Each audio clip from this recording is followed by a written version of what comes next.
Good morning everyone. नमस्कार सभी लोगों को। क्लास शुरू हो गई है आपके झारखंड जीके की, और जैसा कि आपको पता है अब ये क्लास आपकी चल रही है क्रेडोज द लर्निंग ऐप पर।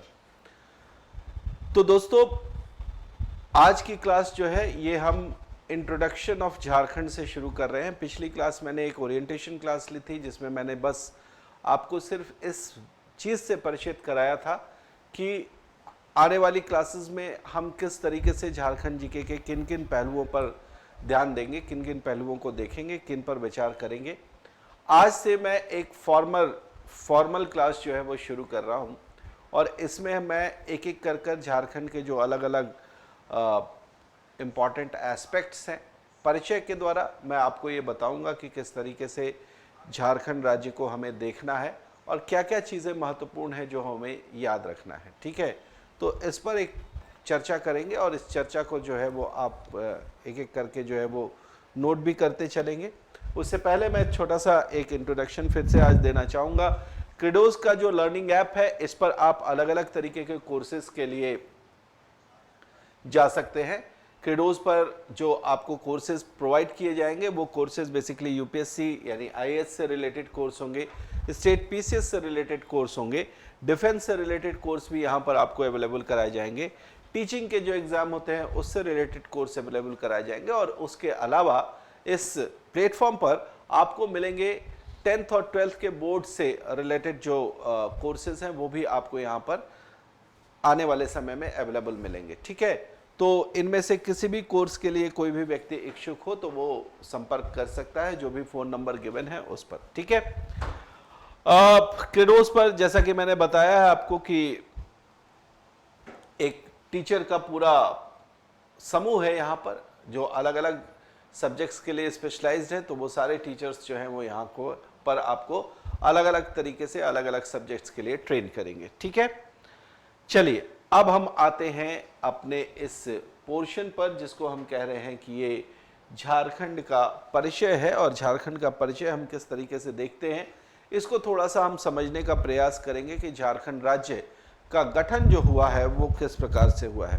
देखिए, थोड़ा सा इसको समझने के लिए अगर हम वापस से पीछे जाए, है ना, समय के साथ थोड़ा पीछे जाए, तो कहीं ना कहीं हमें ये पता चलता है कि 19वीं शताब्दी तक जो झारखंड का राज्य रहा, ये झारखंड का राज्य वास्तविकता में अस्तित्व में तो नहीं था, लेकिन हाँ ये भी कह सकते हैं कि ये बंगाल का एक भाग था। झारखंड का राज्य जो था वो 19वीं शताब्दी तक क्या था, बंगाल का भाग था और बंगाल के ही क्षेत्र में आता था। लेकिन जैसा कि आपको पता है 1912 में ये बंगाल के विभाजन के कारण अलग हुआ, और बिहार और उड़ीसा राज्यों के साथ जो है वो कुल मिलकर झारखंड जो है वो अलग हो गया। मतलब झारखंड का क्षेत्र भी, वो तो उस समय पूर्वकालिक बिहार ही कहा जाएगा, तो झारखंड का जो क्षेत्र है वो भी बंगाल से अलग हो गया 1912 में। 1912 में ये जो विभाजन हुआ, उस विभाजन के बाद हम ये कहते हैं कि बिहार अस्तित्व में आया, और बिहार के अस्तित्व में आने के बाद एक स्थिति ऐसी भी बनती है जब एक समय में ओडिशा राज्य जो है वो भी अलग हो जाता है, किससे, बिहार से। लेकिन उससे पहले मैं थोड़ा सा एक बार और बताना चाहूँगा कि इसी बिहार में 1948 में, यानी स्वतंत्रता प्राप्ति के ठीक एक वर्ष बाद 1948 में इसी क्षेत्र में, आज जो हम दक्षिण झारखंड के क्षेत्र में सरायकेला खरसावां का क्षेत्र जो आप देखते हैं, है ना, इसको हम यहाँ पर इस तरीके से देखें तो ये जो सरायकेला खरसावां का क्षेत्र है इसको ऐड किया गया था, किसमें, वेस्ट बंगाल से निकालकर बिहार के क्षेत्र में ऐड किया गया था, और इससे कुल मिलाकर जो है वो 5000 वर्ग किलोमीटर से ज्यादा का क्षेत्रफल, 5,500 वर्ग किलोमीटर से ज्यादा का क्षेत्रफल जो है, लगभग 5573 वर्ग किलोमीटर इसको बोला जाता है ना। तो 5,500 वर्ग किलोमीटर से ज्यादा का क्षेत्रफल जो है वो झारखंड में ऐड हुआ। यानी कि अगर हम देखें तो जिस झारखंड क्षेत्र की हम बात आज करते हैं, जिस झारखंड के क्षेत्र को हम आप देखते हैं, ये क्षेत्र जो है सन 2000 में बिहार से अलग होने से पहले भी कई बार अलग अलग क्षेत्रों का हिस्सा रहा, और अलग अलग क्षेत्रों में इसे जो है वो जाना गया। ठीक है, बंगाल के क्षेत्र से अलग हुआ 1912 में। 1948 में ये जो है इसका पुनर्गठन आयोग ने इसमें जो है वो सरायकेला खरसावां को सम्मिलित किया, और उसके बाद स्थिति ऐसी आई कि 1953 में पुनर्गठन आयोग ने फिर से इसका कुछ हिस्सा जो है वो कहां पर ऐड कर दिया, बंगाल में ऐड कर दिया, है ना। 1953 में एक बार फिर से इसका कुछ हिस्सा जो है वो बंगाल में ऐड कर दिया गया। इसके अलावा अगर आप देखेंगे तो इसी झारखंड के क्षेत्र में पुनर्गठन आयोग ने आगे चलकर जो है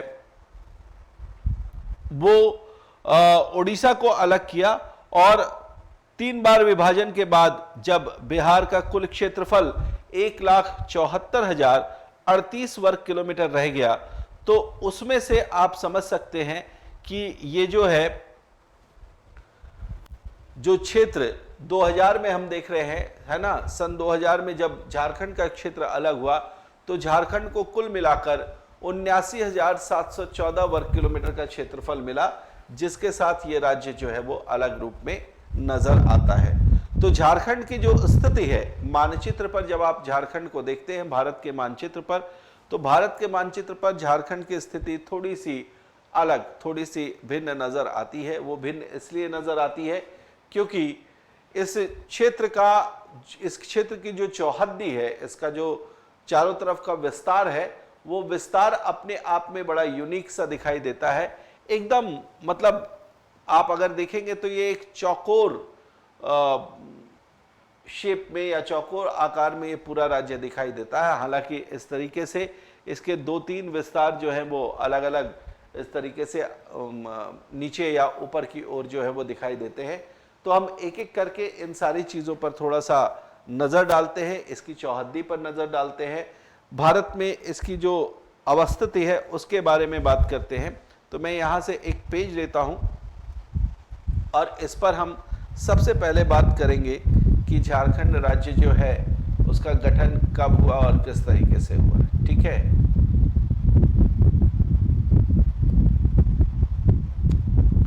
आइए हम सबसे पहले इस पर बात करते हैं।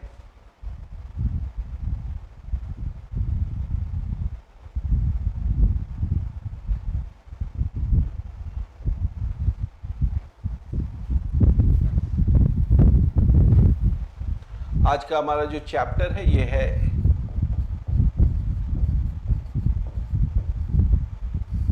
झारखंड एक परिचय। जो लोग इंग्लिश मीडियम के हैं उनके लिए मैं बता दूं कि ये चीज़ें जो है मैं इंग्लिश में भी बताता चलूँगा ताकि वो नोट डाउन करते चलेंगे। और जैसा कि मैंने आपको पहली क्लास में कहा था कि हम इंग्लिश और हिंदी दोनों के सेपरेट नोट्स आपको प्रोवाइड कराएंगे, जो भी क्लास में चर्चा हुई है उसके पीडीएफ के अलावा, तो वो चीज़ें भी आपको ज़रूर यहाँ पर प्रोवाइड कराई जाएंगी। ठीक है, चलिए अब बात करते हैं झारखंड में सबसे पहले कि झारखंड का अस्तित्व जो है वो कब आया। तो झारखंड का जो अस्तित्व है इसके विषय में हम यहाँ पर सबसे पहला पॉइंट ऐड जो करेंगे वो क्या है, झारखंड एक राज्य के रूप में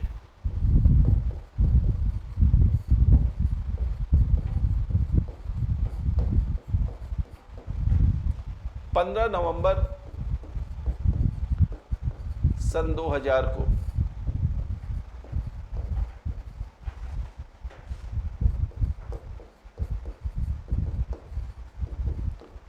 अस्तित्व में आया। आपको ध्यान रखना है कि झारखंड राज्य जो है वो वास्तविकता में इसका जो गठन है वो 15 नवंबर 2000 को ही क्यों किया गया, इसके पीछे भी रीज़न बताए जाते हैं, इसके पीछे भी कारण बताए जाते हैं। और वो कारण बड़ा सिंपल सा है।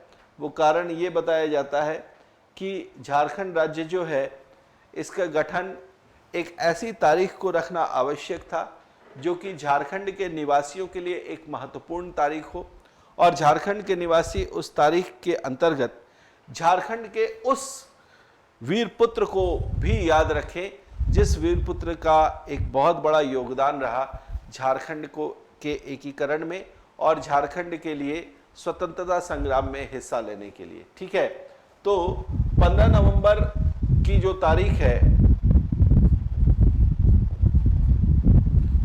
15 नवंबर भगवान बिरसा मुंडा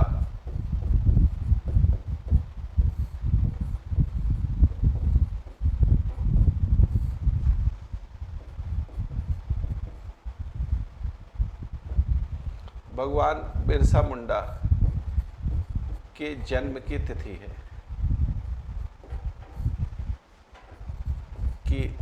है, तो इसी दिन झारखंड का स्थापना दिवस जो है वो मनाया जाता है और साथ के साथ भगवान बिरसा मुंडा की जन्म तिथि जो है ना, उसे भी जो है वो मनाया जाता है। अब यहाँ पर एक चीज़ जो मैं आपसे बात करना चाहूँगा वो क्या है कि झारखंड राज्य का जब गठन हुआ 15 नवंबर सन 2000 को, तो उस समय झारखंड को भारत के किस राज्य के रूप में अस्तित्व मिला। ठीक है, तो इस तिथि को आप लिखेंगे, इस तिथि को झारखंड को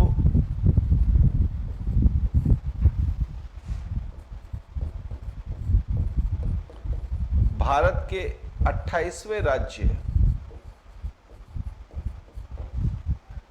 भारत के 28वें राज्य के रूप में अस्तित्व मिला।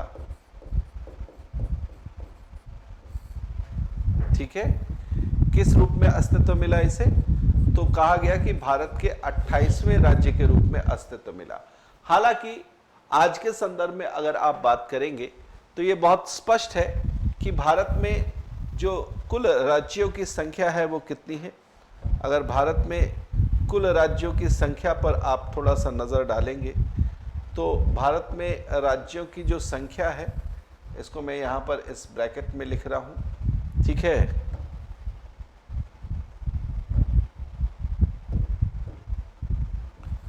वर्तमान में भारत में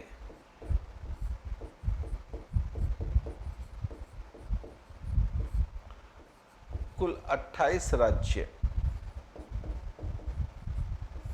एवं 8 केंद्र शासित प्रदेश है।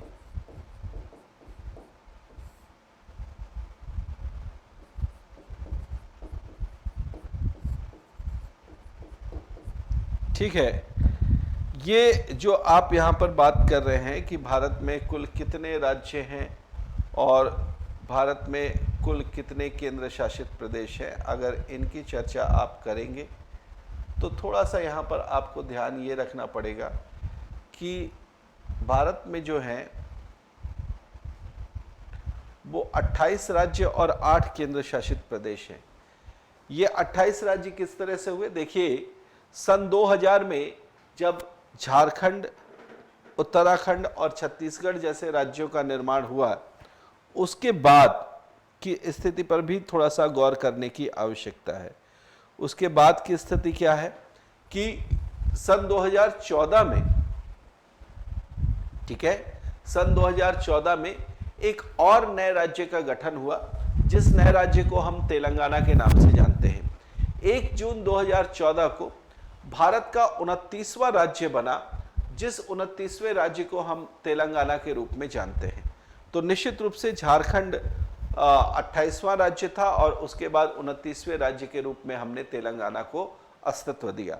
लेकिन इसके बाद आपको ये भी पता है कि राज्य पुनर्गठन के अंतर्गत ही जो जम्मू और कश्मीर का क्षेत्र था, है ना, जो जम्मू और कश्मीर का क्षेत्र था, ये जम्मू और कश्मीर का क्षेत्र बेसिकली अगर आप बात करें तो राज्य के रूप में जाना जाता था, भारत के राज्य के रूप में, लेकिन इस क्षेत्र को विभाजित कर दिया गया, इसके राज्य के अस्तित्व को समाप्त कर दिया गया और इस पूरे क्षेत्र को 2 केंद्र शासित प्रदेशों में विभाजित कर दिया गया।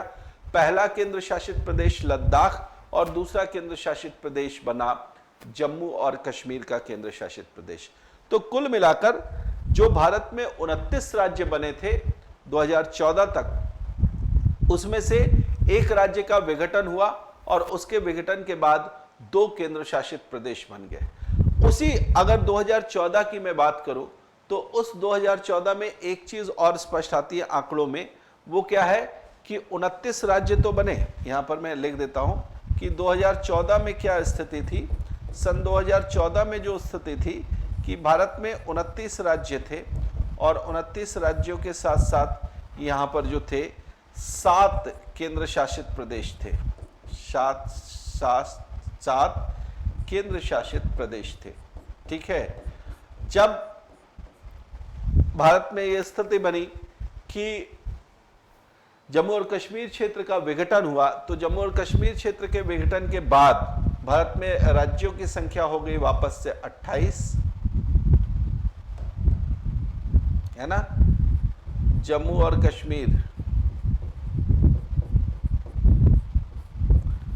जम्मू और कश्मीर के विघटन के बाद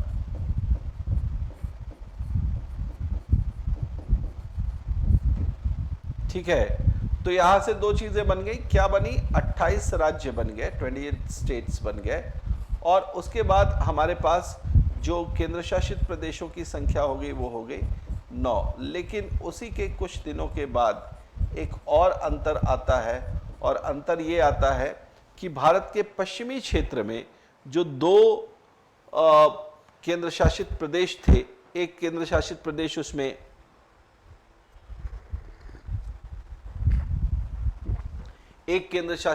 उसमें था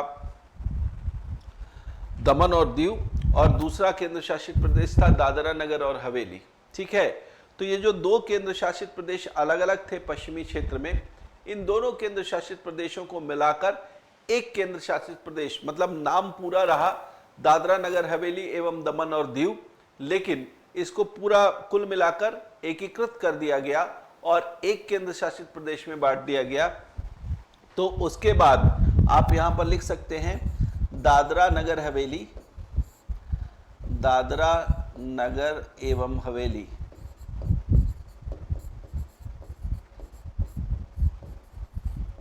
तथा दमन और दीव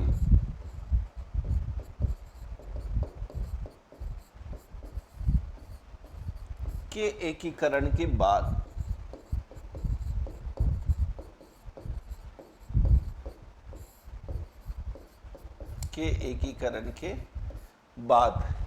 क्या स्थिति हो गई? तो स्थिति हो गई कि हमारे पास राज्यों की संख्या तो 28 हो गई, और उसके बाद जो केंद्र शासित प्रदेश थे इनकी संख्या हो गई हमारे पास 8। तो ये चीज आपको याद रखनी पड़ेगी कि शुरुआत में स्थिति कैसी थी और बाद में स्थिति कैसी हुई। लेकिन साथ के साथ झारखंड के जहां तक अस्तित्व का सवाल है, जैसा मैंने बताया कि जब झारखंड राज्य अस्तित्व में आया तो उस समय ये किस राज्य के रूप में अस्तित्व में आया था, तो आपको ध्यान रखना है कि झारखंड राज्य भारत के 28वें राज्य के रूप में अस्तित्व में आया था। इसमें कोई संदेह नहीं होना चाहिए आपको। झारखंड सरकार का जो वेबसाइट है ना, उस वेबसाइट पर भी इस चीज को पूरी तरीके से अंकित किया गया है कि झारखंड राज्य जो था वो 28वें राज्य के रूप में ही शामिल किया गया था। एक और पॉइंट यहीं पर आप नोट कर सकते हैं, और वो क्या है,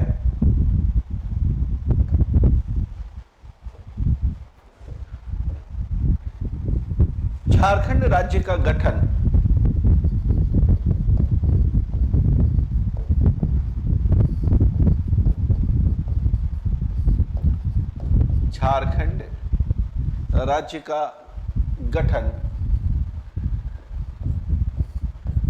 बिहार पुनर्गठन अधिनियम, बिहार पुनर्गठन अधिनियम के अंतर्गत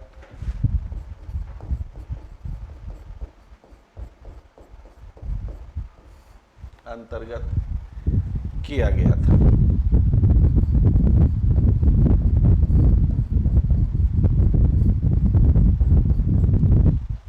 राइट, ये जो बिहार पुनर्गठन अधिनियम है इसको आप कह सकते हैं बिहार रीऑर्गेनाइजेशन एक्ट, है ना।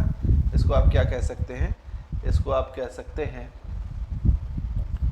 बिहार रीऑर्गेनाइजेशन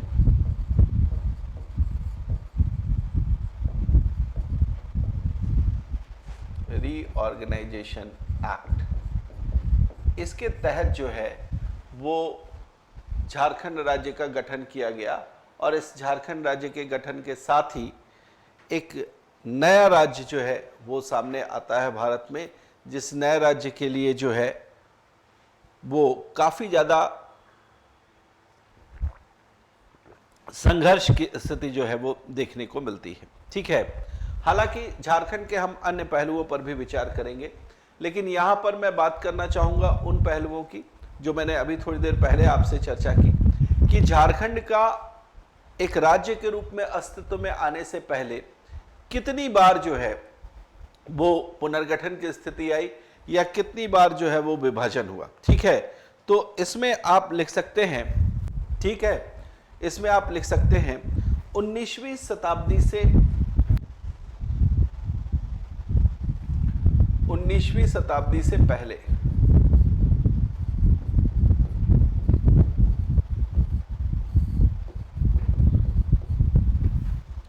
19वीं शताब्दी से पूर्व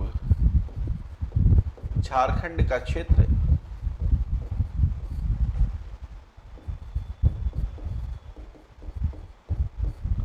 बंगाल का हिस्सा हुआ करता था।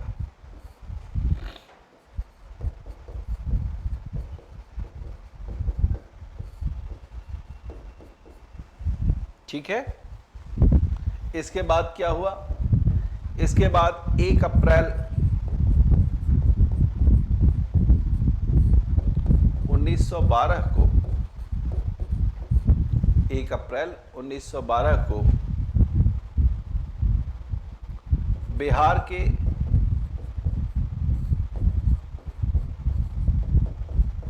बंगाल से अलग, बिहार के बंगाल से अलग हो जाने के साथ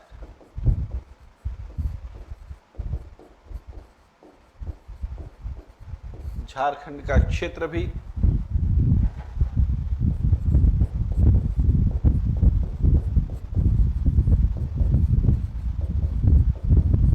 बिहार में सम्मिलित हो गया। तो एक तो ये पहला आप देख सकते हैं कि झारखंड का जो क्षेत्र था, ठीक है, झारखंड का जो क्षेत्र था वो बिहार के साथ अलग हो गया। कहां से अलग हो गया, बिहार के साथ जो है वो अलग हो गया। और बिहार के साथ अलग होने के बाद एक स्थिति और बनती है, वो बनती है कि 1936 में जो ये बिहार अलग हुआ था बंगाल से, 1936 में इससे क्या होता है, उड़ीसा अलग हो जाता है। 1936 में 1936 में बिहार के इस हिस्से से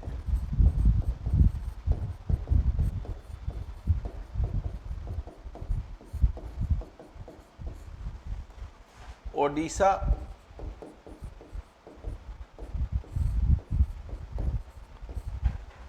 एक अलग राज्य, ओडिशा अलग हो जाता है, ये लिखना ज्यादा, ओडिशा अलग राज्य के रूप में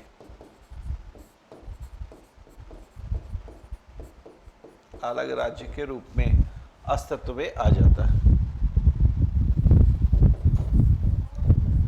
अलग राज्य के रूप में अस्तित्व में आ जाता है, आ गया।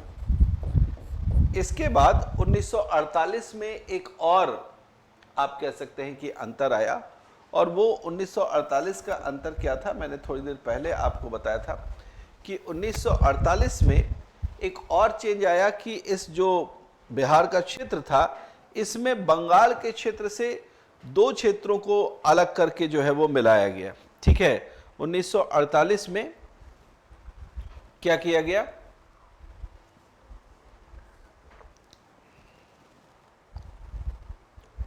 सरायकेला और खरसावां का जो क्षेत्र था उस क्षेत्र को जो है वो बिहार में मिला दिया गया। ठीक है, तो उसको फिर हम यहां पर लिख लेते हैं। 1948 में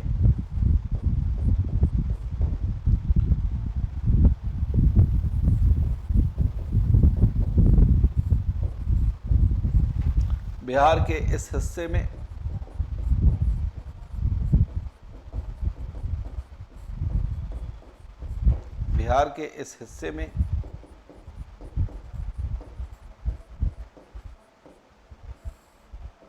सरायकेला खरसावां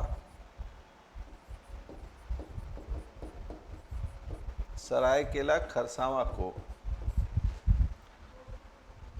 मिला दिया गया। ये सरायकेला खरसावां किस क्षेत्र से आया, तो सरायकेला खरसावां जो है वो बंगाल वाले क्षेत्र से इसमें शामिल किया गया। यानी राज्य पुनर्गठन आयोग जो है, राज्य पुनर्गठन आयोग ने इस क्षेत्र को क्या किया, ऐड कर दिया, इस क्षेत्र को जो है वो मिला दिया। कहां पर, जो बिहार का क्षेत्र था उसमें मिला दिया। लेकिन बिहार के जिस हिस्से में मिलाया वो वाकई में दक्षिण बिहार का हिस्सा था, तो वो एक तरीके से आप कह सकते हैं कि झारखंड के क्षेत्र में उसका एडिशन हो गया। आज का जो वर्तमान झारखंड है उस क्षेत्र में सरायकेला खरसावां को जो है वो जोड़ दिया गया था। ये कब जोड़ा गया, 1948 में जोड़ दिया गया। हालांकि एक और चीज जो नजर आती है वो क्या है, एक और चीज जो नजर आती है वो ये है कि 1953 में ही फिर से पुनर्गठन आयोग ने एक चेंज किया, और वो चेंज ये किया कि 1953 में यहां पर एक बड़ा एरिया जो था वो उसको निकालकर वापस से कहां कर दिया, बंगाल में मिला दिया। ठीक है, तो इसको भी लिख सकते हैं 1953 में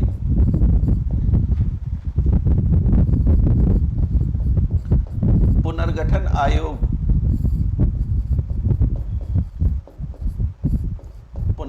आयोग ने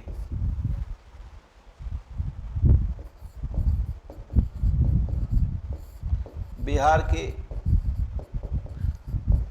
5,573 वर्ग किलोमीटर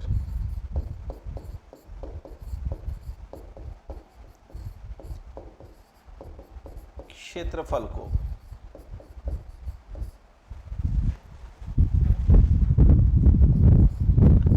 बंगाल में शामिल कर दिया।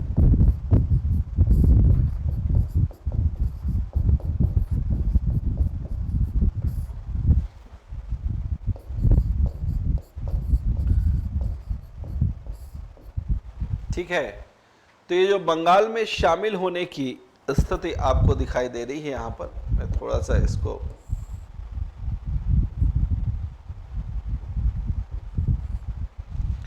शामिल कर दिया, यहां लिख देता हूं ताकि आपको स्पष्ट नजर आए। ठीक है भाई, ये चीज समझ में आ रही है। सो ओवरऑल अगर आप देखेंगे तो कितनी बार विभाजन हो रहा है इसको जरा समझे। झारखंड के अस्तित्व में आने से पहले, झारखंड के अस्तित्व में आने से पहले एक बार तो यहां पर विभाजन हुआ 1912 में जब बिहार अलग हो जाता है। दूसरी बार विभाजन हुआ जब 1936 में इससे ओडिशा विभाजित होकर अलग हो जाता है। और तीसरी बार अगर आप देखेंगे तो 1953 में भी एक बड़ा हिस्सा यानी लगभग 5,500 वर्ग किलोमीटर से भी ज्यादा का हिस्सा जो था उसको बिहार से अलग कर दिया गया और बंगाल में जो है वो शामिल कर दिया गया। जब इस प्रकार की स्थिति जो है वो बन जाती है तो 3 बार के विभाजन के बाद जो बिहार का क्षेत्रफल बचता है वो क्षेत्रफल लगभग कितना बचता है, 1,74,038 वर्ग किलोमीटर का क्षेत्रफल बचता है। और उसी क्षेत्रफल में से आप कहें कि जो दक्षिण के 24 जिले थे उन 24 जिलों को अलग करके 15 नवंबर सन 2000 को झारखंड राज्य को एक अस्तित्व दिया गया और जो क्षेत्रफल झारखंड राज्य को मिला वो क्षेत्रफल था कुल मिलाकर कितना, वो क्षेत्रफल था 79,714 वर्ग किलोमीटर का। ठीक है,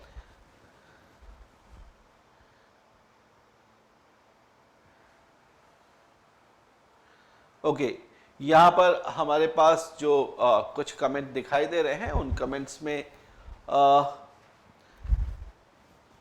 प्रीतम मांडा जी हैं। ठीक है, बहुत बहुत स्वागत है आपका इस क्लास में। ठीक है, तो इस तरीके से आप ये कह सकते हैं कि कुल मिलाकर 3 बार के विभाजन के बाद बिहार एक तो अपने पूर्ण अस्तित्व में दिखाई दिया और उसी बिहार से जो है वो झारखंड अलग हुआ। तो इसमें हम कुछ और चीजें जो है वो ऐड कर लेते हैं।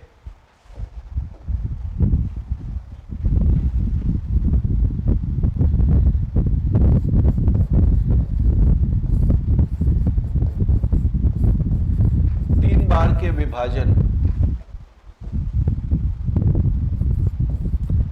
3 बार के विभाजन के बाद,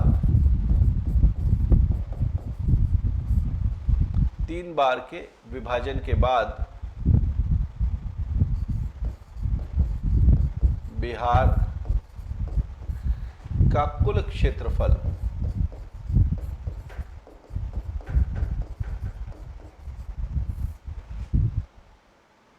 1,74,038 वर्ग किलोमीटर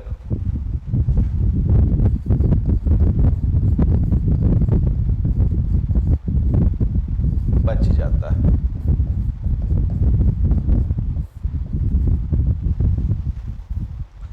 या इतना वर्ग किलोमीटर हो गया लिख देते हैं ऐसा।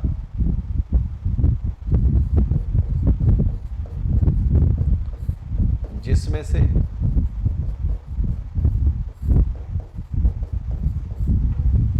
जिसमें से 79,714 वर्ग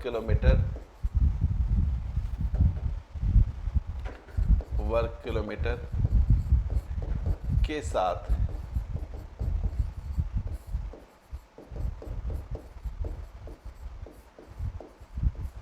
झारखंड राज्य बिहार से अलग हो गया।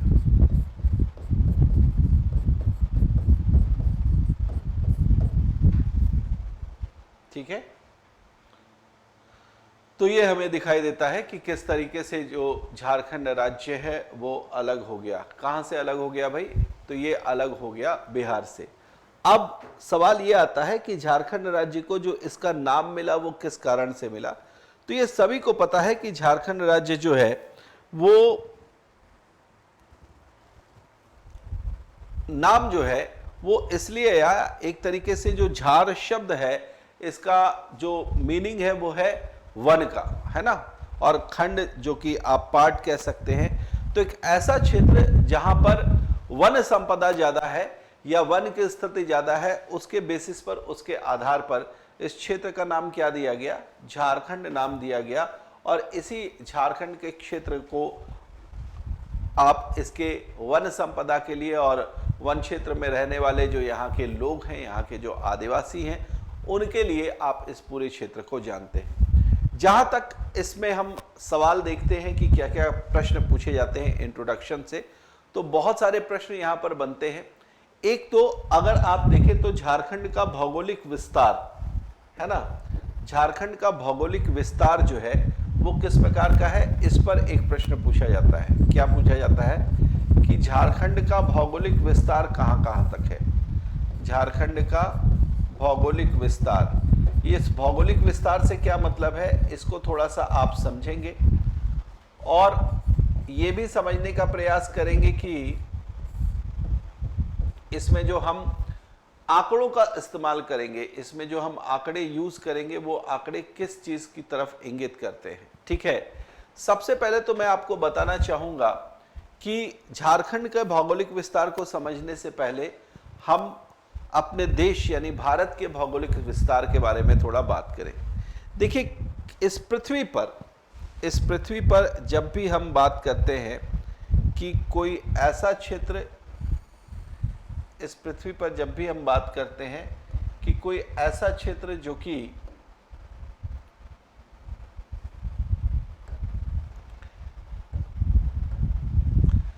कि किसी भी स्थान पर स्थित है, तो उसकी स्थिति का पता लगाने के लिए हम दो अलग अलग प्रकार की रेखाओं से बने हुए एक जाल, एक ग्रिड का इस्तेमाल करते हैं और उसके आधार पर हम उस पूरे क्षेत्र की स्थिति को बताते हैं अक्षांशीय और देशांतरीय विस्तार के द्वारा। ठीक है, अक्षांश रेखाएं कौन सी होती हैं? तो जैसा कि आपको पता है कि इस पृथ्वी पर हम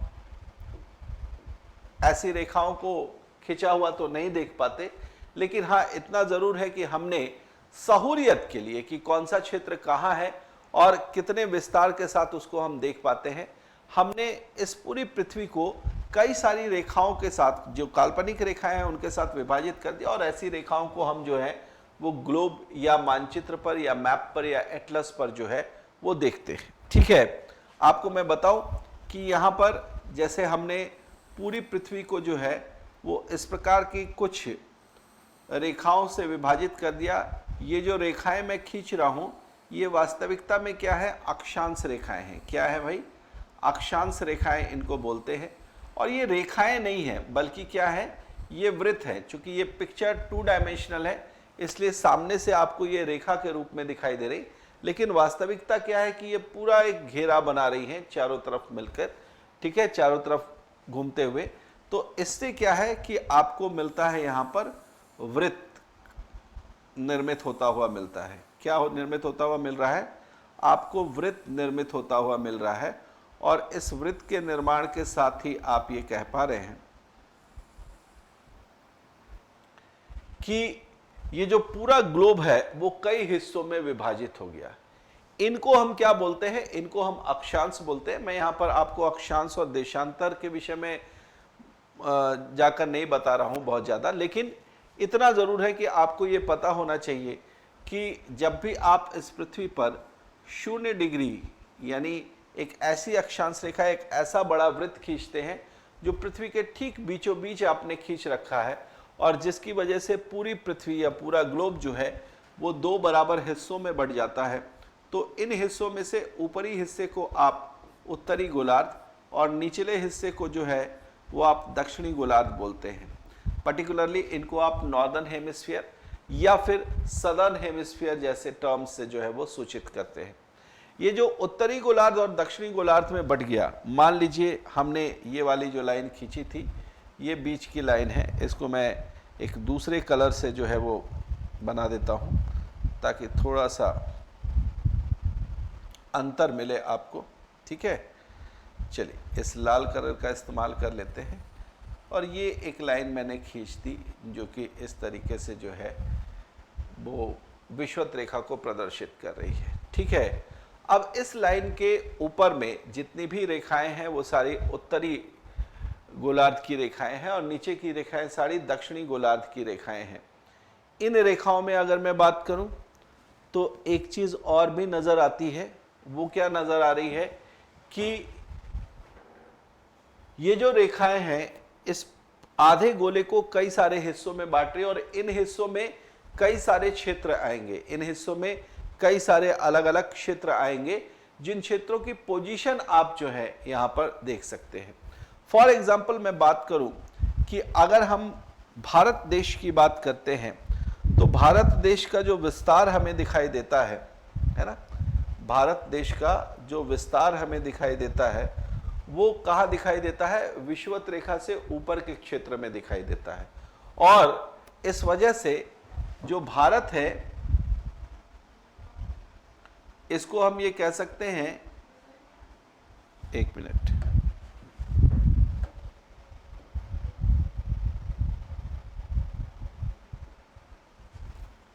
जो भारत है उसको हम कह सकते हैं कि ये वास्तविकता में तो उत्तरी गोलार्ध के क्षेत्र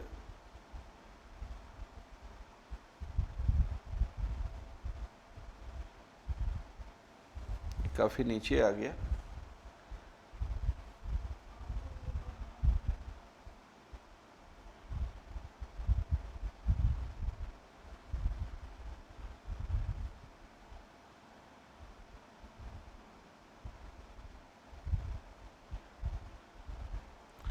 ये इस तरीके से। अगर हम ये मानकर चले कि ये मैंने भारत बना दिया है, तो एक चीज बड़ी स्पष्ट आपको नजर आएगी कि भारत की जो स्थिति है वो कहाँ है, विषुवत रेखा से उत्तर में, यानी भारत उत्तरी गोलार्ध के क्षेत्र में आ रहा है। और भारत के अंदर जितने भी राज्य होंगे, भारत के अंदर जितने भी राज्य होंगे वो भी सारे क्या होंगे, उत्तरी गोलार्ध वाले ही क्षेत्र में आएंगे। तो उसी में से एक हमारा राज्य है जिसको हम झारखंड कह रहे हैं। तो झारखंड राज्य का जो अस्तित्व है वो भी उत्तरी गोलार्ध के अंदर ही है ना। और इसलिए चूंकि भारत के अगर हम अक्षांशीय विस्तार को बताना चाहेंगे, अगर हम ये कहेंगे कि भारत का अक्षांशीय विस्तार किस तरीके का है, तो इस अक्षांशीय विस्तार को समझने के लिए हम क्या करते हैं, अगर यहां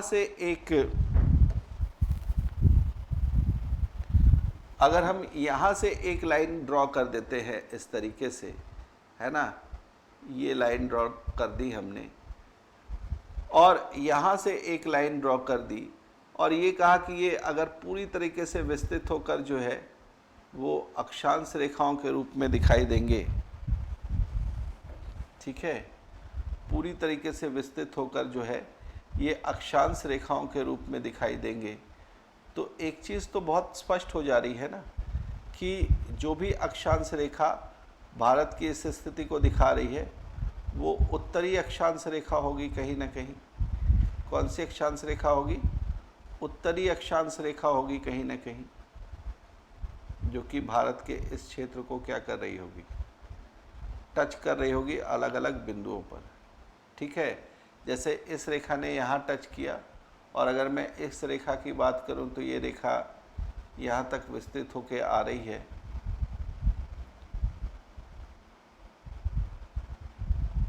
तो इसने यहाँ टच किया,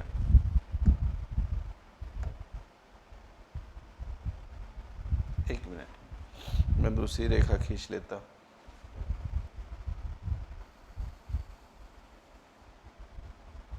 इस तरीके से, तो ये रेखा जो है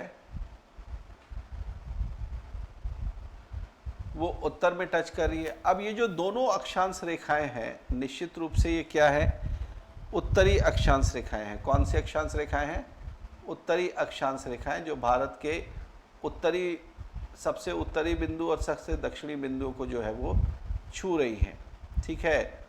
उसी तरीके से अगर आप झारखंड में भी इस तरीके से उसके अक्षांशीय विस्तार को, यानी सबसे उत्तर वाले भाग और सबसे दक्षिण वाले भाग को छूता हुआ देखेंगे, तो आपको पता चलेगा कि वहाँ से भी जो रेखाएं गुजर रही हैं वो रेखाएं भी कौन सी होंगी, उत्तरी अक्षांश की ही रेखाएं होंगी। इसी तरीके से हम दूसरे प्रकार की कुछ रेखाएं भी खींचते हैं। ये दूसरे प्रकार की रेखाएं जो हैं वो कही जाती हैं क्या, इनको हम देशांतर रेखाएं बोलते हैं।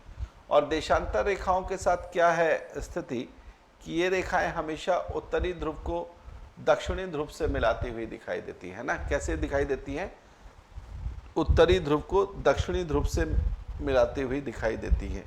तो जब हम इन रेखाओं की बात करते हैं जिनको हम देशांतर रेखा बोल रहे हैं, तो ये रेखाएं कहीं से भी शुरू होंगी, ये हमेशा कहीं से भी होकर गुजर रही होंगी, ये हमेशा उत्तरी ध्रुव को दक्षिणी ध्रुव से जोड़ती हुई दिखाई देंगी।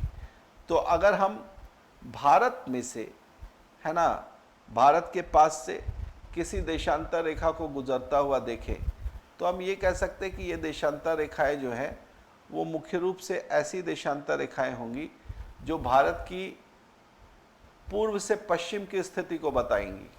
क्या बताएंगी, ये भारत के पूर्व से पश्चिम की स्थिति को बताएंगी। लेकिन भारत के इस पूर्व से पश्चिम की स्थिति को बताने में, इसमें हमें ये भी देखना है कि देशांतर रेखाएं भी जो हैं वो पूरी पृथ्वी को दो हिस्से में बांटती हैं, और ये जो दो हिस्से बनेंगे, ये दो हिस्से क्या करेंगे, पूर्वी और पश्चिमी गोलार्ध के रूप में जाने जाएंगे। तो जिस तरीके से हमारे पास 0 डिग्री की अक्षांश रेखा है, उसी तरीके से हमारे पास क्या है, उसी तरीके से हमारे पास एक और रेखा है जिसको हम 0 डिग्री की देशांतर रेखा बोलते हैं, है ना। 0 डिग्री की देशांतर रेखा बोलते हैं। और इस 0 डिग्री की देशांतर रेखा के साथ आपको ये ध्यान रखना है कि दो हिस्से फिर बढ़ जाते हैं। एक तो ये 0 डिग्री की देशांतर रेखा है और इसके साथ दो हिस्से फिर से बढ़ जाते हैं। एक जो कि पूर्व की तरफ रहेगा, इसको आप पूर्वी गोलार्ध या ईस्टर्न हेमिस्फीयर बोलेंगे। दूसरा 0 डिग्री से पश्चिम की तरफ रहेगा, जिसको आप पश्चिमी देशांतर बोलेंगे। तो अगर आप भारत की स्थिति देखें तो वो किस गोलार्ध में है? उत्तरी और पूर्वी गोलार्ध में है चूंकि भारत की स्थिति, इसलिए झारखंड की भी स्थिति जो है उसी अनुसार हम मेजर करेंगे।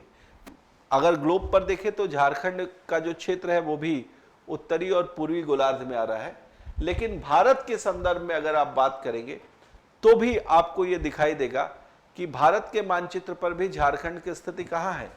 झारखंड की स्थिति जो है वो यहाँ पर कहीं है ना, इस तरीके से जो है वो यहाँ पर कहीं दिखाई दे रही है झारखंड की स्थिति।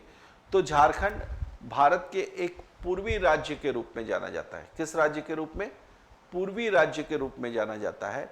लेकिन जब भी आप झारखंड के भौगोलिक विस्तार की बात करेंगे तो ध्यान रखेंगे भारत की ही तरह झारखंड के भी सबसे उत्तर और सबसे दक्षिण से जो अक्षांश रेखाएं गुजरेंगी वो उत्तरी अक्षांश रेखाएं होंगी, और भारत की ही तरह झारखंड के पूर्वी और पश्चिमी बिंदुओं से होकर या सीमाओं से होकर जो देशांतर रेखा गुजरेगी वो सभी की सभी पूर्वी देशांतर रेखाएं होंगी, क्योंकि भारत चूंकि पूर्वी गोलार्ध में स्थित है और भारत से भी होकर पूर्वी देशांतर रेखाएं ही गुजर रही हैं, तो झारखंड से भी होकर पूर्वी देशांतर रेखाएं ही जो हैं वो गुजरेंगी। अब इसमें जो वैल्यू है, ठीक है, इसमें जो वैल्यू है उसको हमें ध्यान में रखना है कि वैल्यू किस तरीके से याद रखें। बहुत आप विस्तार में देखेंगे तो इसकी जो वैल्यू है, इसका जो मान है वो काफ़ी है, लेकिन फिर भी हमें दो चीज़ों में याद रखना होगा। डिग्री और डिग्री के साथ हम याद रखेंगे मिनट्स में, ठीक है।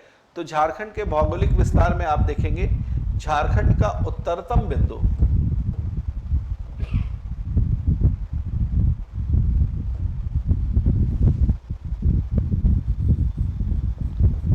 या झारखंड का अक्षांशीय विस्तार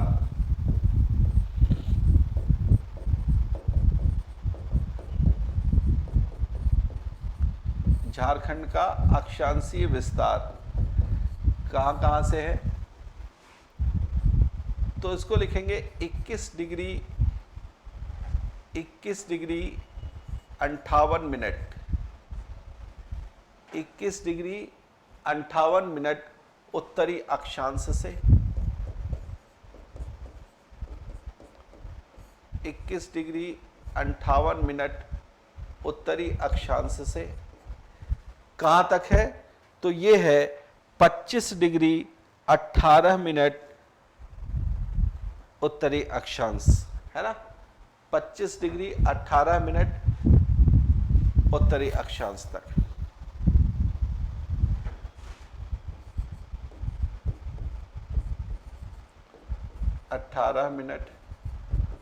उत्तरी अक्षांश तक।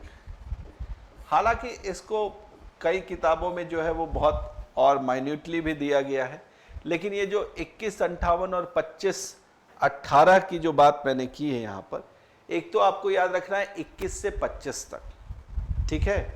मैं याद रखने के क्रम में बस बता रहा हूँ। एक तो आपको याद रखना है क्या, 21 से 25 के बीच है, ठीक है। अब इसमें जो डिजिट्स हैं वो देखें, डिजिट्स बेसिकली यहां पर क्या हो रहे हैं, 4 डिजिट का ही इस्तेमाल है दोनों में। कौन कौन से डिजिट है उसी के हिसाब से मैंने याद रखा है। एक तो है एक, दूसरा है 2, तीसरा है 5 और चौथा है 8। तो जिन डिजिट्स का इस्तेमाल हो गया उसके बाद वाले डिजिट्स को जो है वो आपको याद रखना है, ठीक है। बहुत बड़ी संख्या नहीं है, ये भी आपको याद रखना है। तो इसमें आपको याद रखना है कि चूंकि 21 वाले में 2 और 1 का इस्तेमाल हो गया, तो जो बचा, जो 2 संख्याएं बची, उसकी छोटी संख्या यहां पर इस्तेमाल हो रही है, यानी कि इसमें जो इस्तेमाल हुई संख्या वो ही 5 और 8, है ना। 8 और 5 नहीं लिखेंगे, 5 और 8 याद रखेंगे। तो 21 58 हो गया।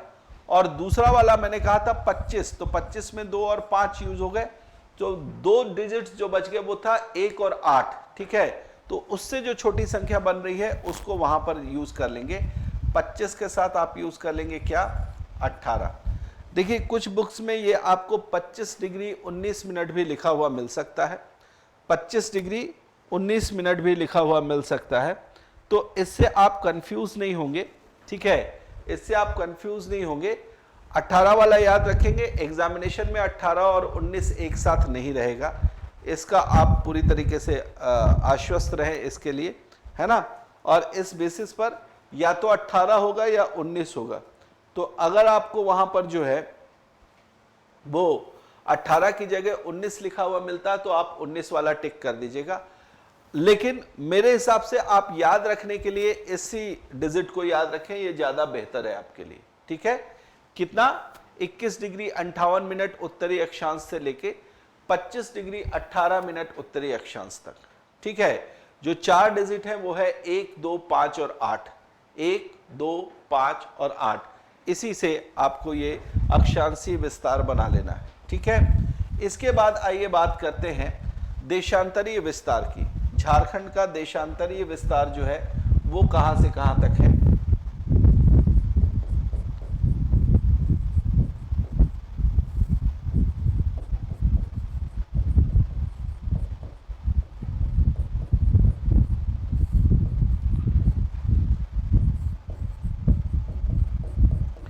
देखिए जो अक्षांशीय विस्तार है इसको आप इंग्लिश में जो है वो लैटिट्यूडनल एक्सटेंट बोल सकते हैं,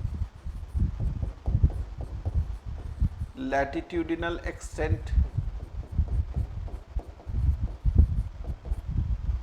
from 21 degree 58 minutes northern latitude to 25 degree 18 minutes northern latitude, ऐसा आप बोल सकते हैं, ठीक। उसी तरीके से अगर आपको देशांतरीय विस्तार लिखना हो तो इसको आप इंग्लिश में बोल सकते हैं लॉन्गिट्यूडनली या लॉन्गिट्यूडनल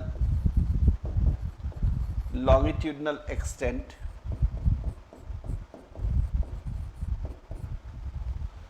और ये जो लॉन्गिट्यूडनल एक्सटेंट होगा ये किस तरीके से होगा, जो भी होगा वो ईस्टर्न वैल्यूज के साथ होगा, यानी ईस्टर्न लॉन्गिट्यूड्स के साथ ये जो है वो देखने को मिलेगा।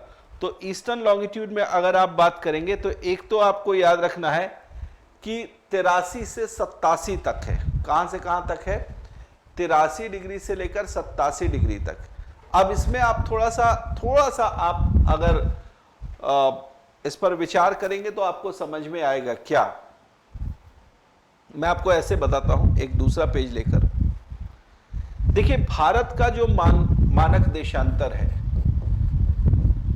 भारत का मानक देशांतर या फिर जिसे आप स्टैंडर्ड मेरिडियन ऑफ इंडिया बोलते हैं, है ना।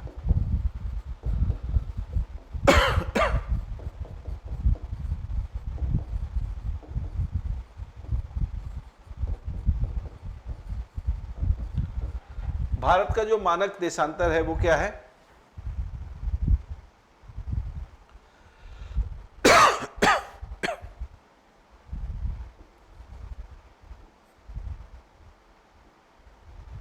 (81 डिग्री 30 मिनट, है ना, 81.5 डिग्री, ठीक है। भारत का जो है ये मानक देशांतर है।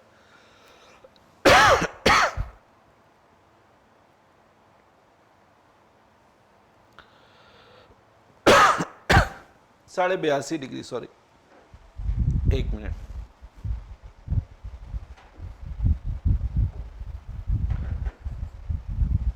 ठीक है, भारत का जो मानक देशांतर है ये कितना है, 82.5 डिग्री का मानक देशांतर है।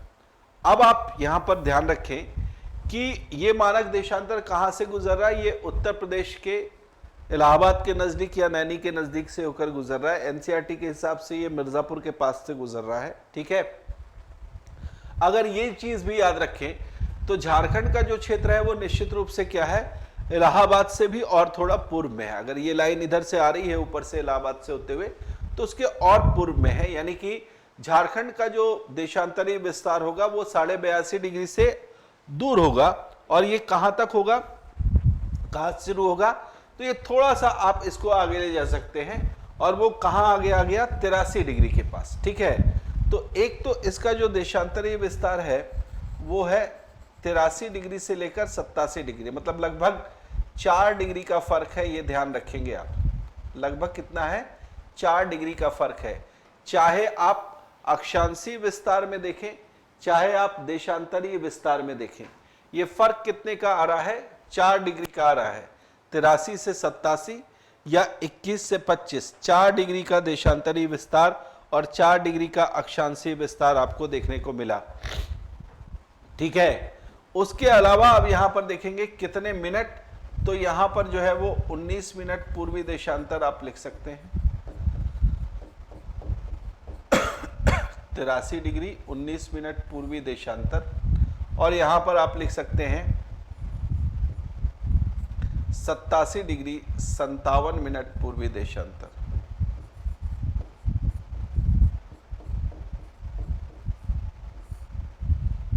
ठीक है, 82.5 के तुरंत बाद वाला देशांतर, तो 82.5 के बाद आप 83 डिग्री पहुंच सकते हैं, है ना, एक होल नंबर में 83 डिग्री तक पहुंच सकते हैं। और ये 83 डिग्री से शुरू हो रहा है और 4 डिग्री आगे बढ़ेंगे तो 87 तक आएगा।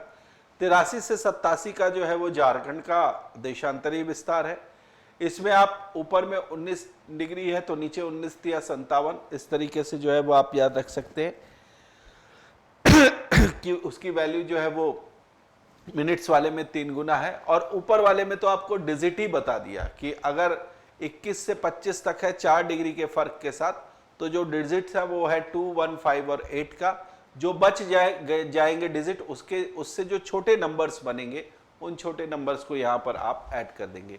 तो ये आपका झारखंड का भौगोलिक विस्तार है जो कि आपको याद होना चाहिए।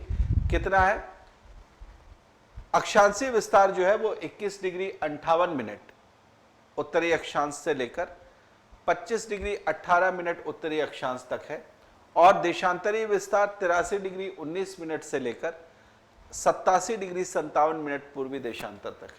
ठीक है, ये जो है वो आपको भौगोलिक विस्तार के रूप में याद रखना है। अब आइए बात करते हैं आगे कि झारखंड की जनसंख्या को लेकर हमारे पास कुछ आंकड़े हैं क्या, और अगर वो आंकड़े हैं, चूंकि झारखंड राज्य जब बना, जब निर्मित हुआ, तो एक बड़ी जनसंख्या जो है वो कहां चली आई, भारत में चली आई। कह रहा हूं, एक बड़ी जनसंख्या बिहार से कहां चली आई, झारखंड में चली आई। तो उस जनसंख्या का विस्तार भी देखेंगे, और ये भी देखेंगे कि अगर भारत में हम जनसंख्या के दृष्टिकोण से झारखंड की स्थिति को ज्ञात करते हैं कि जितनी जनसंख्या है उसके हिसाब से भारत में कौन सा स्थान है इसका, तो वो भी जो है हमें थोड़ा सा पता होना चाहिए। ठीक है, तो इन सारी चीजों पर चर्चा करते हैं। देखिए, झारखंड में अगर जनसंख्या की बात करेंगे तो झारखंड की जो जनसंख्या है वो, जैसा कि यहाँ के साइट पर देखने को मिल रहा है, झारखंड की कुल जनसंख्या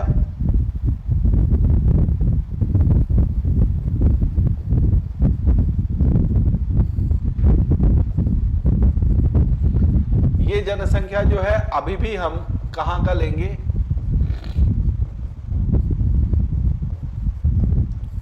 दो 2011 की जनगणना के अनुसार। आपको जैसा कि पता है हमारे देश में जो जनगणना होती है वो प्रत्येक 10 वर्ष पर होती है। 2011 की जनगणना जो है वो हमारी पिछली जनगणना थी, और ये जो अगला आंकड़ा आना था वो आना था 2021 का।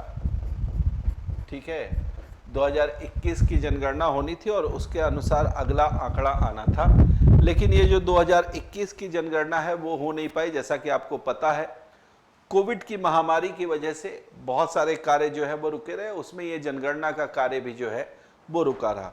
इसलिए अभी तक हमारे पास 2021 की जनगणना का कोई भी आंकड़ा, कोई भी डेटा नहीं है, और हम उसी डेटा को अभी फॉलो कर रहे हैं, उन्हीं आंकड़ों को फॉलो कर रहे हैं जो आंकड़े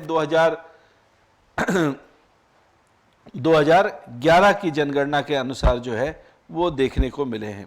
तो इस अनुसार अगर हम बात करेंगे कि झारखंड में जो जनसंख्या है वो कितनी है, और झारखंड की इस जनसंख्या के आधार पर भारत में इसका कौन सा स्थान है, इस पर अगर हम बात करें तो ये हमारे लिए बेनिफिशियल क्वेश्चन होंगे। सबसे पहले झारखंड की जनसंख्या को हम लिखते हैं।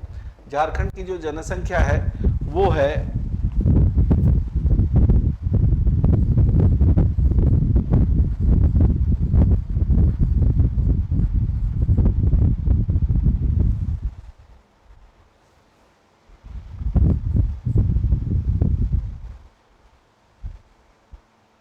3,29,88,134।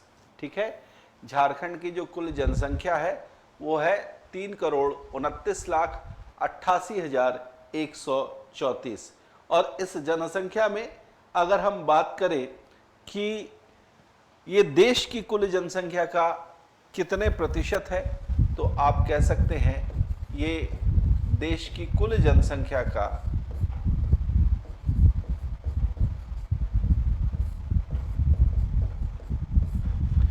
देश की कुल जनसंख्या का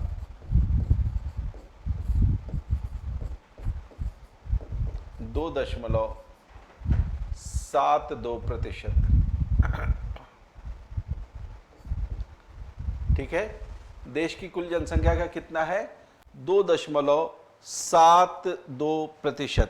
यानी अगर आप देखें तो झारखंड में देश की जनसंख्या का 3% से थोड़ा कम हिस्सा जो है वो पाया जा रहा है। लगभग आप 2.25 याद रख सकते हैं कि 2.25% जनसंख्या जो है वो किसकी है, झारखंड की है। कितनी है, 2.25%। ऐसा मोटे तौर पर आप याद रख सकते हैं। 2.25 का मतलब हो जाएगा आपका 2.75, उससे थोड़ा कम है, 3.25% से थोड़ा कम है, यानी 2.72% जो है। इस तरीके से आप याद रख सकते हैं। और इसके आधार पर अगर आप देखें, यानी जनसंख्या के आधार पर अगर आप देखेंगे कि झारखंड का देश में कौन सा स्थान है, जनसंख्या के आधार पर अगर आप देखेंगे तो झारखंड का देश में कौन सा स्थान है, तो ये स्थान जो आपको मिलेगा वो मिलेगा 15वां।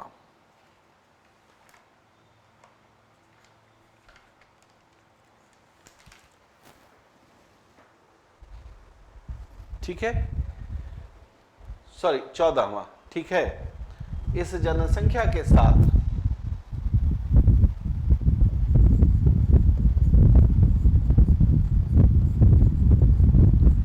इस जनसंख्या के आधार पर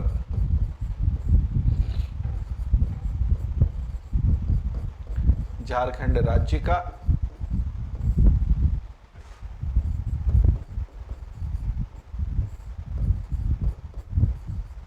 देश में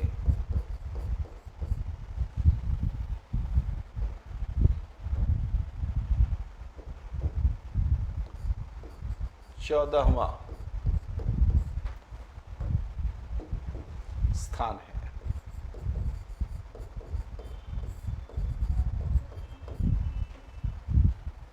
ठीक है, जनसंख्या घनत्व भी देख लेते हैं।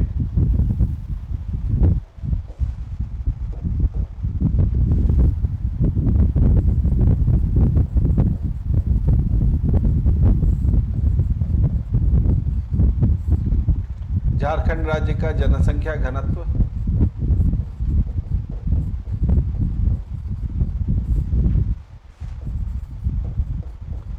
जो जनसंख्या घनत्व है ये भी हम 2011 की जनगणना के अनुसार देखेंगे।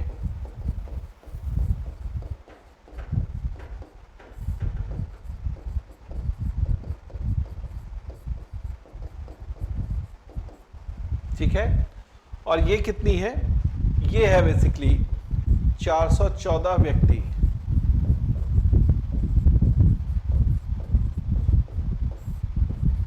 प्रति वर्ग किलोमीटर।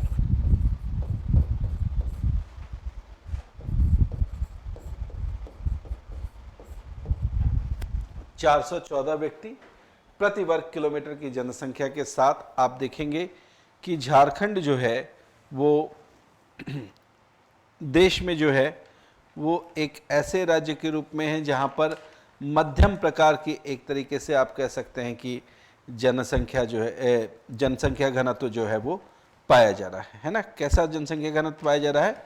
मध्यम प्रकार का जनसंख्या घनत्व जो है वो पाया जा रहा है। ठीक है, इसी आधार पर एक और चीज़ यहीं पर मैं बता देता हूं, और वो क्या है कि अगर आप झारखंड राज्य को उसके क्षेत्रीय विस्तार के आधार पर देखेंगे तो देश के कुल क्षेत्रफल का कितना प्रतिशत जो है, ये जो दो आंकड़े हैं वो एक्चुअली थोड़ा सा मिलते जुलते हैं, कुछ का अंतर है, इसलिए आप ध्यान रखेंगे कि इस पिछले वाले पेज पर ही मैं लिख देता हूं कि झारखंड राज्य का ये जो इस तरीके से क्षेत्रफल है, ठीक है, इस क्षेत्रफल वाले स्थिति में आप यहां पर लिखेंगे वो ये कि भारत के कुल क्षेत्रफल का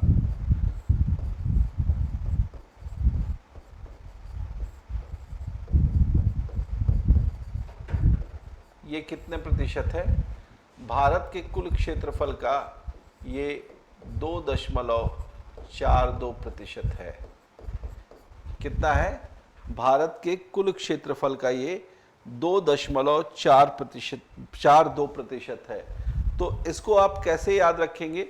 देखिए, जो क्षेत्रफल है वो 2.5% से थोड़ा कम है, क्षेत्रफल जो है वो 2.5% से थोड़ा कम है, जनसंख्या जो है 2.25% से थोड़ा कम है ना। क्षेत्रफल जो है वो 2.5% से थोड़ा कम है, क्षेत्रफल जो है वो 2.5% से थोड़ा कम है, और जो जनसंख्या है वो 3.25% से थोड़ा कम है।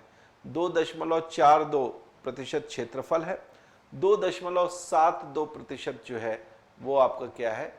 जनसंख्या है। ठीक है, तो भारत के संदर्भ में अगर कंपैरिजन करते हैं तो इस तरीके से हम कंपैरिजन जो है वो कर सकते हैं झारखंड राज्य का। ठीक है, ओके। इसके अलावा अगर हम देखेंगे तो झारखंड राज्य में एक और महत्वपूर्ण चीज़ जो है वो ये है कि झारखंड राज्य में चूंकि हमें ये पता है कि जो क्षेत्र है वो ज़्यादा से ज़्यादा जो है वो वन का क्षेत्र है ना। ज़्यादा से ज़्यादा किस चीज़ का क्षेत्र है? वन का क्षेत्र है। तो वन के क्षेत्र होने की वजह से यहाँ पर जो ग्रामीण क्षेत्रफल है वो ज़्यादा है और शहरी क्षेत्रफल जो है वो कम है। मतलब गाँव का जो विस्तार है वो ज़्यादा देखने को मिल रहा है और शहरी क्षेत्रफल यानी शहर का जो क्षेत्र है वो कम देखने को मिल रहा है। ऐसी स्थिति में अगर आप बात करेंगे तो इस 79,714 वर्ग किलोमीटर का जो क्षेत्र है इसमें से 77,922 है ना, 77,922 वर्ग किलोमीटर का जो क्षेत्रफल है, 77,922 वर्ग किलोमीटर का जो क्षेत्रफल है वो ग्रामीण क्षेत्रफल है। वर्ग किलोमीटर जो है वो कैसा है? ग्रामीण क्षेत्रफल है। तो जो शेष होगा वो शहरी हो जाएगा, शेष जो होगा वो शहरी हो जाएगा। अगर हम मोटे तौर पर देखें तो शहरी क्षेत्रफल बहुत कम है ना।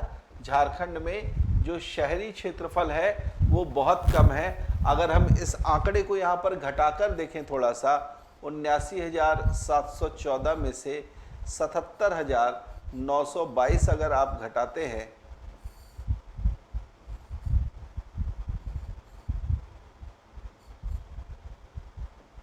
तो मात्र 1,792 वर्ग किलोमीटर जो है, मात्र 1,792 वर्ग किलोमीटर जो है वो यहाँ पर शहरी क्षेत्रफल है। और इसलिए अगर आप ध्यान रखें, अगर आप ध्यान दें यहाँ पर, तो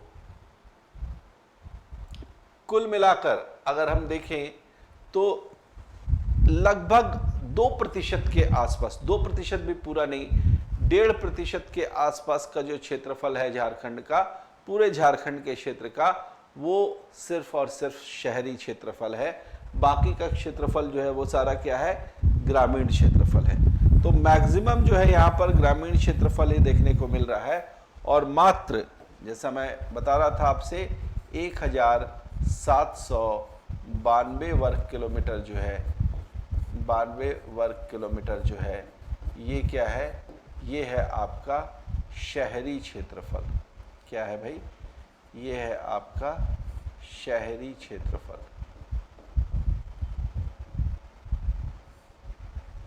ठीक है, तो ये विस्तार की बात हमने कर ली कि ग्रामीण और शहरी क्षेत्रफल का जो है वो विस्तार किस प्रकार का है।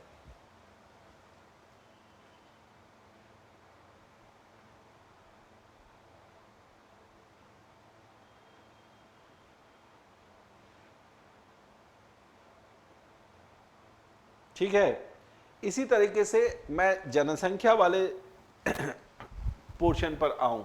जैसे ये जनसंख्या की बात हमने की है, और जनसंख्या में हमने कहा कि हमारे झारखंड में जो पूरी जनसंख्या है वो है 3,29,88,314।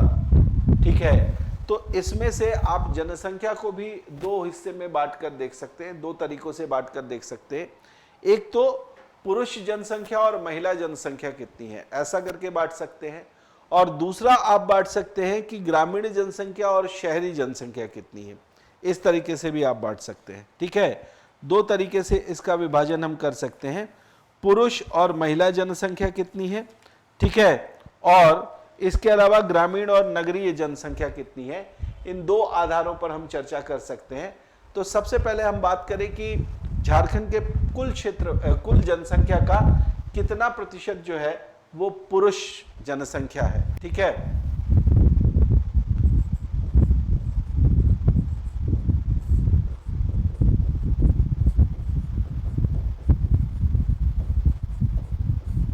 पुरुष जनसंख्या, अगर पुरुष जनसंख्या को हम आंकड़े में देखें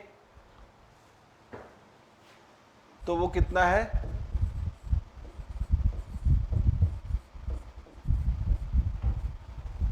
ठीक है, और ये झारखंड की कुल जनसंख्या का अगर आप देखेंगे तो आधे से ज्यादा है, यानी 50% से ज्यादा है। ये जनसंख्या जो है वो आपकी है 51.32%। ठीक है, झारखंड की कुल जनसंख्या का, झारखंड की कुल जनसंख्या का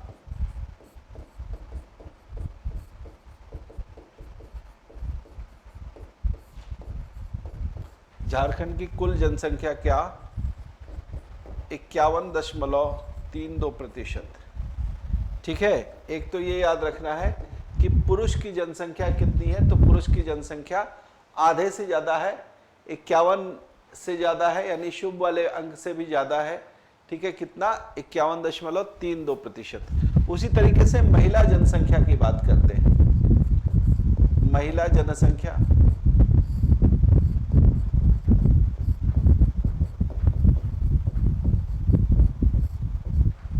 महिला जनसंख्या पर थोड़ा बात करें तो ये भी जो है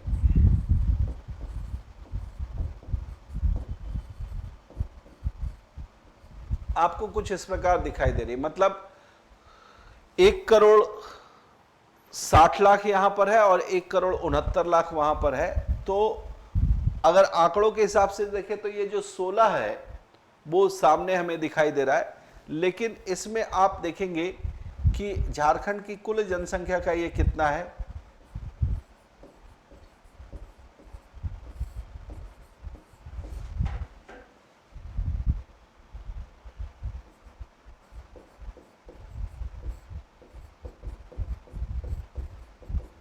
तो 100 में से अगर आप इस आंकड़े को घटा लेंगे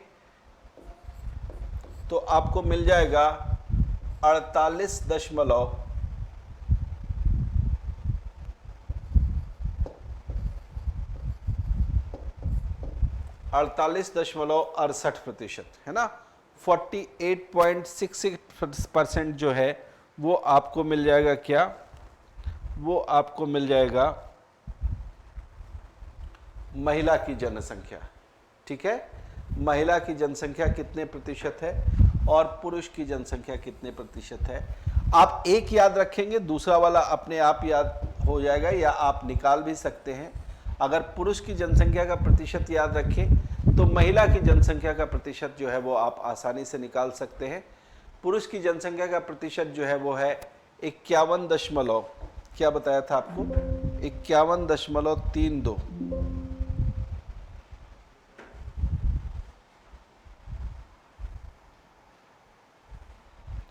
51.32% इसको बताया था। ठीक है, उसी तरीके से जो है ये आप याद रखेंगे।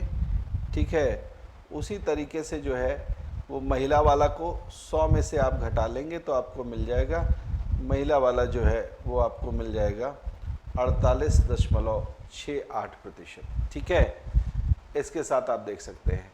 वैसे ही आप ग्रामीण और नगरीय जनसंख्या की बात भी कर सकते हैं।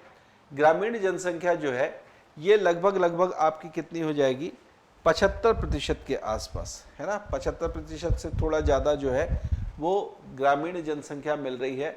और ग्रामीण जनसंख्या जो है वो कुल मिलाकर अगर आप देखेंगे तो ये है कितनी, 2,55,073। ठीक है, 2,50,50,55,073। ये क्या है, ये है आपकी ग्रामीण जनसंख्या।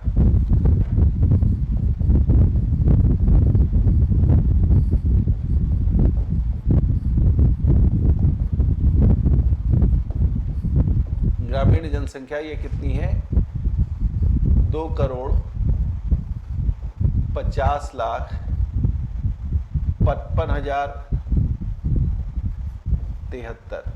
ठीक है, और ये जो है वो झारखंड की कुल जनसंख्या का कितना है, झारखंड की कुल जनसंख्या का,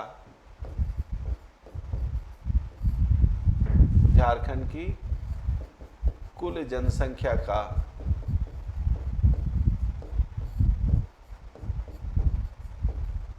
75.95, यानी लगभग 76% के आसपास है। ठीक है, 75.95% है। बाकी की जो जनसंख्या बच जाएगी आपकी वो निश्चित रूप से नगरीय जनसंख्या होगी। तो अगर हम आंकड़ों में देखने का प्रयास करें कि नगरीय जनसंख्या कितनी है, तो ये जो नगरीय जनसंख्या है वो है आपकी 79,33,061। ठीक है, नगरीय जनसंख्या कितनी है,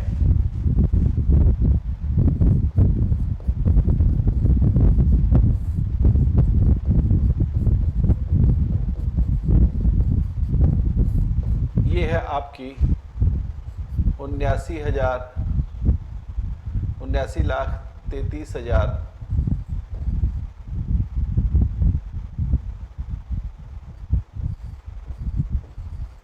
33,068। ठीक है, और ये जो है वो झारखंड की कुल जनसंख्या का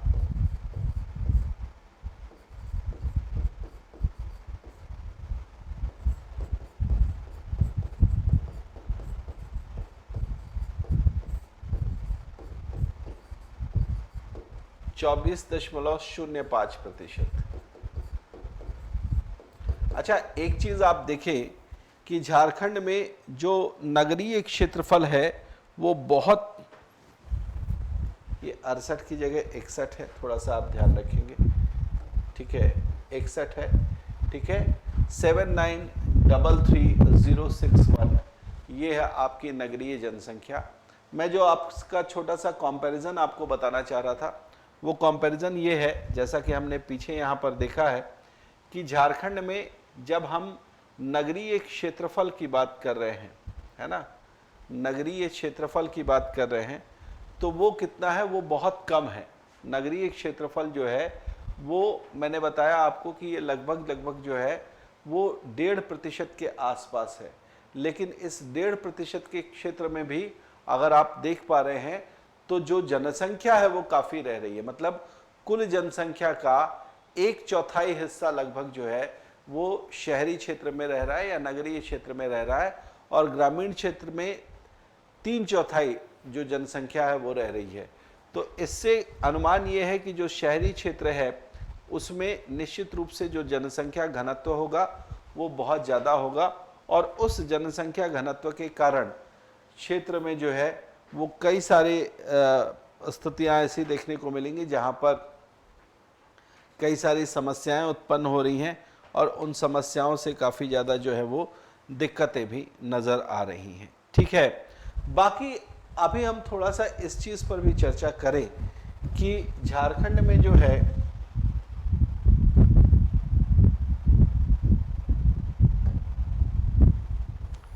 अगर हम झारखंड राज्य के इस विस्तार को समझ पाते हैं, देख पाते हैं, तो यहाँ पर हमें यह भी देखना है कि झारखंड राज्य की चौहद्दी किस तरीके से बन रही है।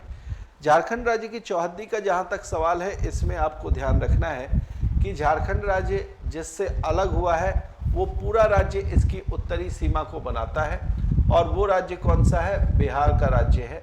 बिहार जो है वो झारखंड की उत्तरी सीमा को पूरी तरीके से जो है वो बनाता है, जबकि झारखंड की जो दक्षिणी सीमा है उस दक्षिणी सीमा को आप ओडिशा राज्य के साथ देख सकते हैं कि ओडिशा जो है वो दक्षिणी सीमा का विस्तार कर रहा है ना। ओडिशा जो है वो दक्षिणी सीमा जो है वो बना रहा है। ठीक, उत्तर में बिहार है और दक्षिण में ओडिशा है।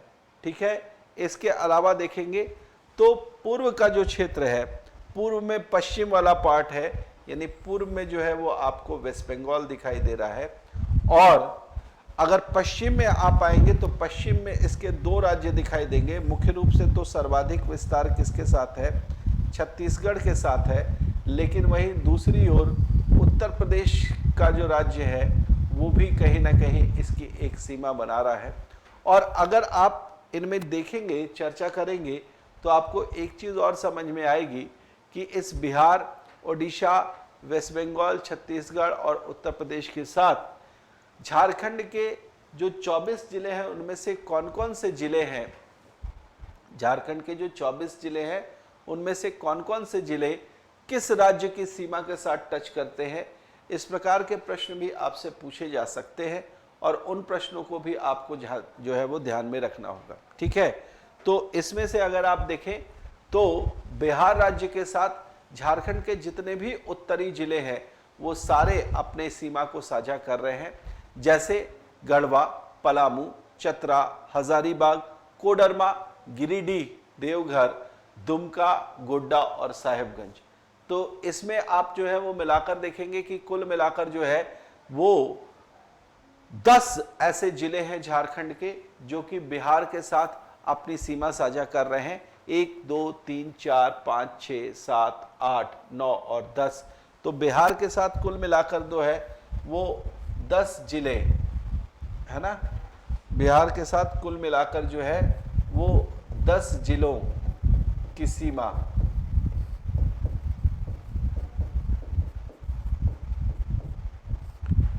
ठीक है, बिहार के साथ जो है वो लग रही है। ठीक है, 10 जिलों की सीमा जो है वो बिहार के साथ लग रही है। उसी तरीके से अगर पश्चिम बंगाल में हम देखेंगे तो यहां पर भी हम देखने की कोशिश करेंगे कि कितने जिलों की सीमा जो है वो पश्चिम बंगाल के साथ लग रही है। पश्चिम बंगाल के साथ भी अगर आप देखेंगे तो 10 जिलों की ही सीमाएं लग रही हैं, है ना। पश्चिम बंगाल के साथ भी 10 जिलों की सीमाएं ही लग रही हैं। साहेबगंज से आप शुरू करें, साहेबगंज, पाकुड़, दुमका 3, जामताड़ा, धनबाद, बोकारो 6, रामगढ़, रांची, सरायकेला, खरसावां 9 और एक ईस्ट सिंहभूम या पूर्वी सिंहभूम। तो कुल मिलाकर यहां पर भी जो है वो 10 जिलों की सीमा लग रही है। ठीक है, यहां पर भी जो है वो 10 जिलों की सीमा के साथ शेयर हो रहा है वेस्ट बंगाल की सीमा।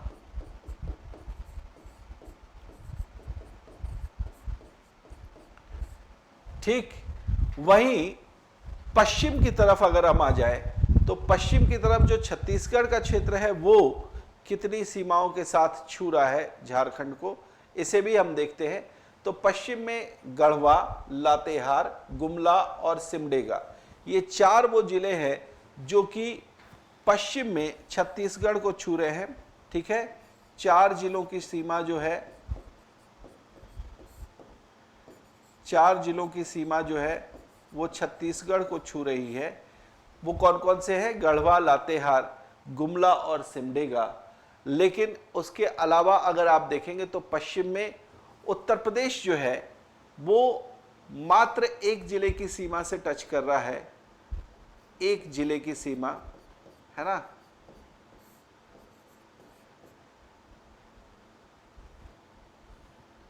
सॉरी इसको इधर लिख लेते हैं,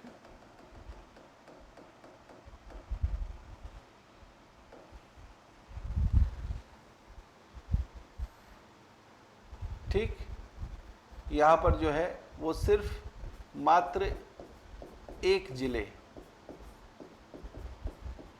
की सीमा,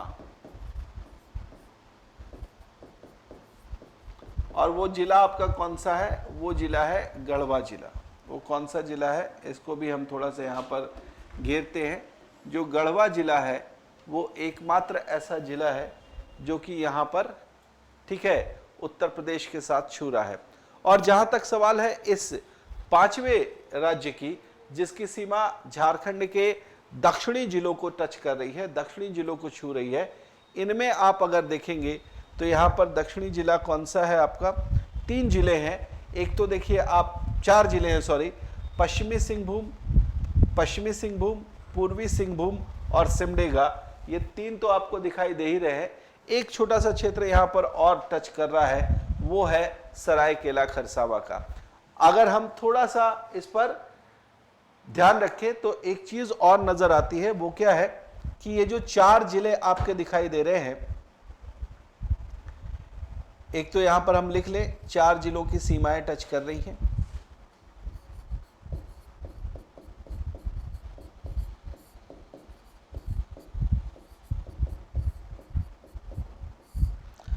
चार जिलों की सीमाएं टच कर रही हैं।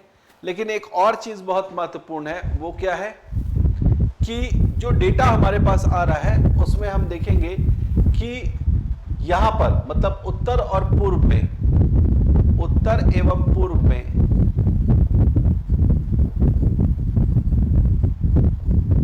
पूर्व में 10-10 जिले,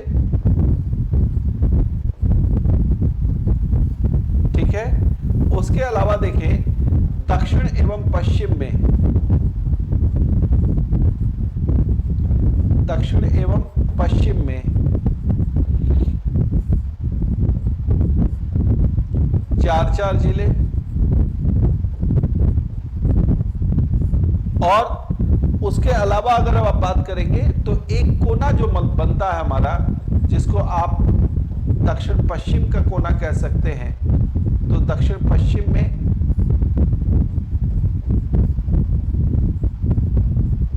एक जिला इसके साथ है। तो आंकड़ा बड़े अच्छे से याद रह सकता आपको, 10-10, 4-4 और 1 का कॉम्बिनेशन है, 10-10, 4-4 और 1 का कॉम्बिनेशन है।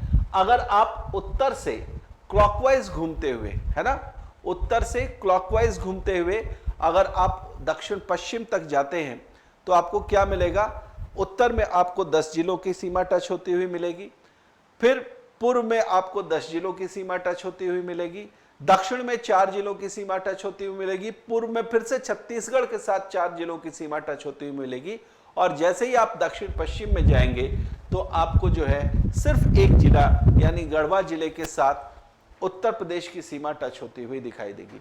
तो ऐसा करके आप दिमाग में एक फीड कर लेंगे, डेटा फीड करेंगे। 10-10, 4-4 और 1 का डेटा है, क्या 10-10, 4-4 और 1 का डेटा है। इस आंकड़े को अगर आप फीड कर लेते हैं, और ध्यान दे रखना है कि आपको घूम जाना है क्लॉकवाइज, आपको क्या करना है, क्लॉकवाइज घूम जाना है इस तरीके से, ठीक है, शुरू करना है और क्लॉकवाइज घूम जाना है। बिहार से फिर वेस्ट बंगाल से इधर ओडिशा, छत्तीसगढ़ और उत्तर प्रदेश। तो ये आपके 5 राज्य के साथ कौन सी जिलों की सीमाएं लग रही हैं, ये आप आसानी से एक देख सकते हैं। मैं आपको अगली क्लास में कुछ नेमोनिक्स भी बताऊंगा, कुछ शॉर्टकट्स बताऊंगा, जिससे आप ये याद रख पाए कि कौन से जिले की सीमा किससे टच कर रही है। अगर वो याद रख पाएंगे तो और आपके लिए आसान हो जाएगा। और अगर आप उस तरीके से क्वेश्चन पूछ लिए जाते हैं ऑप्शन में देकर कहां किसका टच कर रहा है, तो एक मोटे तौर पर आप वहां पर तुरंत अनुमान लगा सकते हैं कि कौन सा ऑप्शन सही है, कौन सा गलत है। ठीक है, उम्मीद है कि इस क्लास में जो भी चीज़ें मैंने आपके साथ शेयर की हैं, जो भी चीज़ें बताई हैं, वो आपको समझ में आई होंगी। और अगली क्लास में इससे आगे की बात हम करेंगे, इससे आगे की चर्चा करेंगे। क्लासेस ऐसे ही चलती रहेंगी। आपसे सिर्फ ये कहना है कि अगर आपको ये वीडियोस पसंद आ रहे हैं और अगर ये आपके काम के लायक है, आने वाले एग्जाम में आपको लगता है कि इनसे सहायता मिल सकती है, तो आप हमारे YouTube चैनल को जरूर सब्सक्राइब करें और उसको जो है वो जरूर लाइक भी करें, इस वीडियो को लाइक भी करें और साथ के साथ शेयर भी करें। आपके जितने भी मित्रगण हैं, जितने भी परिचित हैं, आप उनके साथ शेयर करें ताकि उन तक भी ये जानकारी जो है वो हम पहुंचा सके। और साथ के साथ आपसे एक और चीज कहना चाहूंगा कि वैसे सारे लोग जो कि इस कोर्स में एडमिशन लेना चाहते हैं, क्योंकि इस कोर्स की जो फ्री वीडियोस है वो अभी ऐप पर चल रही हैं, अभी अगले 2 दिनों तक और ये ऐप पर अवेलेबल रहेंगी फ्री वीडियोस, लेकिन इसके बाद फिर आपको इसका पेड कोर्स जो है वो परचेज करना पड़ेगा। तो आप में से जो भी लोग इस कोर्स में एडमिशन लेना चाहते हैं, इस कोर्स को जारी रखना चाहते हैं, वो सभी लोग क्रेडोज लर्निंग ऐप को प्ले स्टोर से डाउनलोड करें और वहां जाकर इस कोर्स को आसानी से परचेज कर सकते हैं। अगर किसी भी प्रकार की कोई दिक्कत है तो वहां पर एक सहायता के लिए नंबर दिया हुआ, आप उस नंबर पर कॉल करके और जो भी दिक्कत है उसके समाधान के लिए फोन कर सकते हैं। तो उम्मीद है कि आपका ये सेशन आपको अच्छा लगा होगा और आने वाले सेशंस में भी आप इसी उत्साह के साथ हमसे जुड़ेंगे। धन्यवाद सभी लोगों को और मिलते हैं अगले सेशन में। Thank you very much.